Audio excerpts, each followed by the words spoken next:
Tatagal hanggang sa susunod na linggo ang panahon ng pagluluksa para sa pagpanaw ni dating Pangulong Fidel V. Ramos. Balikan natin ang buhay at ambag ni FVR sa bansa sa aking report. Isa-isang naghain ng resolusyon ang mga senador para magpahayag ng simpatya at kilalanin ang mga ambag sa bansa ni dating Pangulong Fidel Valdez Ramos. Pumanaw si FVR sa edad na 74. Ayon sa report ng New York Times, binawian ng buhay si Ramos sa Makati Medical Center dahil sa kanyang heart condition.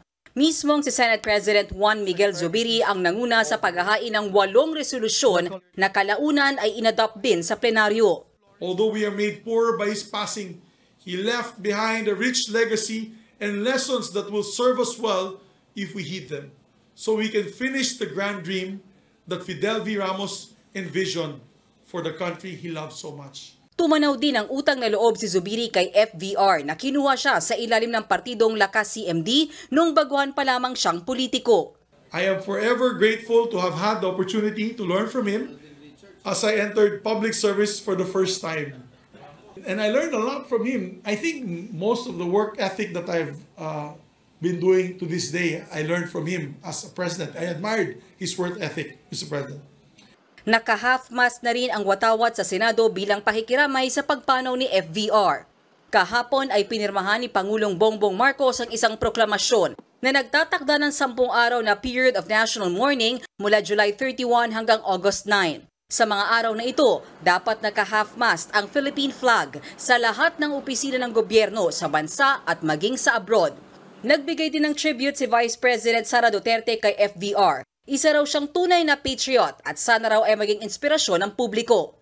Inadopt din ng Kamara ang bukod nitong resolusyon para magpahayag ng pakikiramay sa pamilya ni FVR.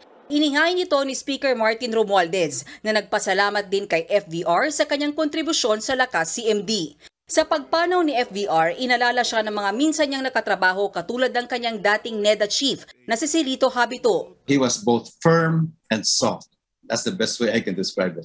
He was firm in his decision-making. Nagtapos si Ramos sa West Point, ang prestihiyosong military academy ng Amerika at kasamang lumaban sa Korean at Vietnam War.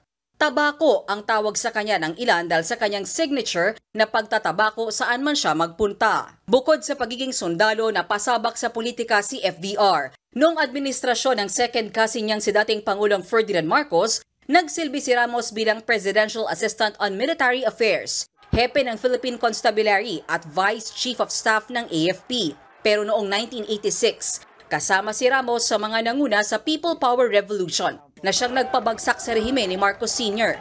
Pagkatapos mapatalsik ang pamilya Marcos, taon-taong ginugunita ang EDSA kasama ang iconic na pagtalo ni FVR. Sa ilalim ng administrasyon ni dating Pangulong Cory Aquino, naging AFP Chief of Staff si Ramos na kalaunay naging Secretary ng Department of National Defense. Taong 1992, kumandidato at nanalong ika-12 Pangulo ng bansa si FVR.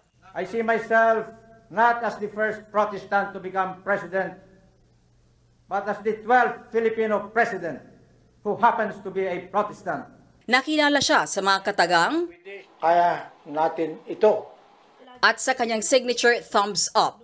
Pagpapalakas ng ekonomiya, partikular na ang programang Philippines 2000 at pagtataguyod ng kapayapaan sa pagitan ng gobyerno at Moro National Liberation Front o MNLF ang pinakamalaking ambag ng Ramos presidency.